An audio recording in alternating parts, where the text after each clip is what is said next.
Tawagin namin, pwede pong maiksi lamang po, ha? The next is Attorney Cristina Conti, NUPL NCR. You have 2 minutes. Yes, thank you, Mr. Chair.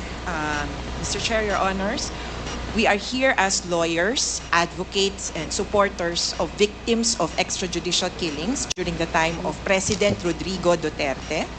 We charge him as liable for crimes, the most heinous of which would be crimes against humanity in the acts of murder and other inhumane acts. And these acts would include illegal and wanton arrests and detention, torture, harassment, violations of the right against self-incrimination, and most critically, violation of the right against due process.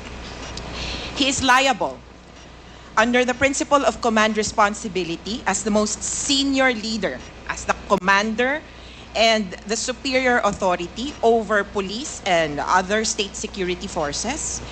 He is liable for conspiracy because of the institution of a state policy to neutralize, negate, whomever he identified as so-called quote-unquote enemies of the state under the guise of anti-drugs, anti-criminality, and anti-insurgency campaigns.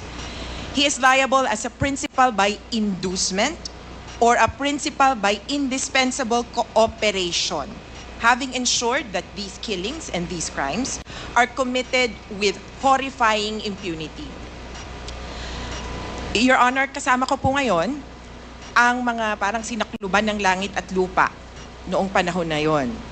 Pero ililinaw po namin na hindi po kami sasama, hindi po namin susundin yung imbitasyon ni Presidente Duterte na sumama sa kanya sa impyerno. Dito lang po kami sa mundong ibabaw para po ipaglaban ang katarungan. Your Honor, please avoid yes, Your Honor. Taunting. Whatever, for lack of a better word, iwasan po natin yon. Yes, Kasi Your po, Honor. tayo po ay mga professional dito at gusto po natin na sana maging matiwasay yung ating pagpapakonduct ng hearing na ito. I hope you understand. Yes, Your Honor. I'm just echoing statements from the Senate hearing, Your Honor.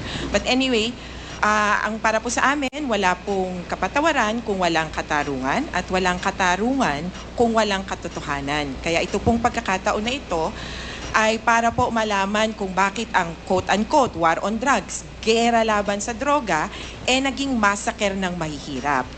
Kung bakit, akala ko ba ubusan ng droga, ang nangyari po parang meron pa palang protector ng mga drug lord na nasa posisyon.